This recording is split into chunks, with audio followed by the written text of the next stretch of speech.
everybody. Hey, welcome back. We are here with Mandy's review of Da Vinci's Tiger. We do not, unfortunately, have the cover. It's a prettier cover than this. This is without the cover on it. Yeah. So the book is called Da Vinci's Tiger. It's by L.M. Eliot. I knew about some of her other pieces. She had a series about the Civil War, and she had another series about, I think, World War I. She's definitely a known teen historical fiction author. This takes place in the 1400s, and it's about a woman named Ginevra da Vinci that's from a wealthy family in Florence that eventually becomes the model for Leonardo da Vinci and a painting of his. Internet, let's talk about this book real fast. I really like history. I like to study history. I'm really interested in history.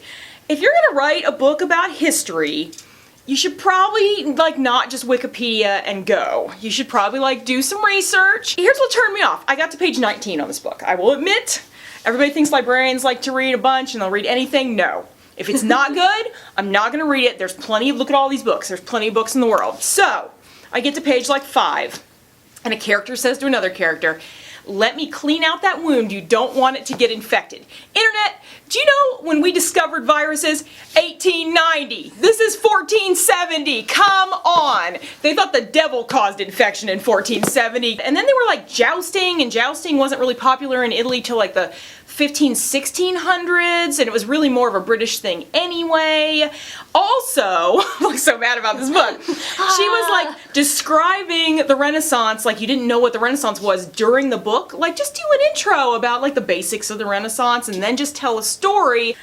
If you enjoy costumes, historical, dress, kind of pomp and circumstance. If you're really into Renaissance art, there's a lot of name dropping for that. Oh, somebody in this was in Dante's Inferno, though. One of the gluttons was in this, so that's cool. If you're that person, you might enjoy this book. You might enjoy her other books. I just did not appreciate that she didn't seem to have done a lot of research. If, though, you want to do a book that is very historically accurate, very interesting, great characters, I would totally recommend The Diviners by Libba Bray. Libba Bray fell down a rabbit hole and spent about a year in the 20s. She got super obsessed.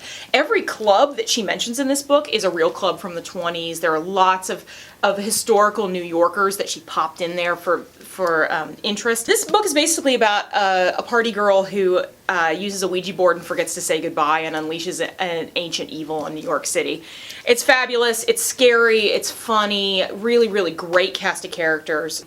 Plus, there is a second one. Yay. And actually, I had the opportunity to hear Libba Bray speak a couple months ago in Boston. These are large books. Ain't gonna lie. They're a little intimidating, but so worth it. Yeah. So she's got two that are this large.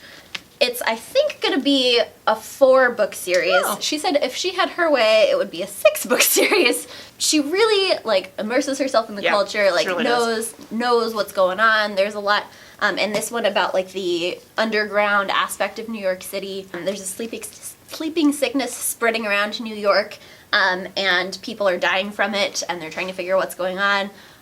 But there's, of course, the paranormal aspect as well. So if you like mixing your genres, this is another good series. Speculative fiction, that's what I would call it. This was speculative fiction too, but not on purpose. We also have Codename Verity, yeah. Super which good is book. excellent. Yeah. And actually I brought also the audiobook, both because I like the cover a lot better on the audiobook. See, this one looks like if you think historical fiction. Yeah. This looks like a historical fiction book. This looks like an exciting, thriller adventure book, which is more what it is. I mean, there's a lot of history in this book. It's about these two best friends during World War II, and their plane goes down in enemy territory.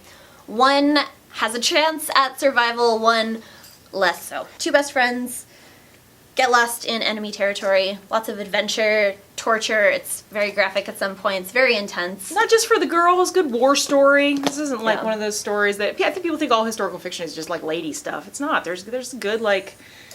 Interesting stories. Yeah. Yeah, full of grit. So there are a few historical fictions. We'll also have a book list of other teen historical fiction titles, hopefully a little better researched than this month's. No offense, L.M. Eliot. If you watch this, I liked your other books. We will see you soon with another unboxing video. Yay! Bye!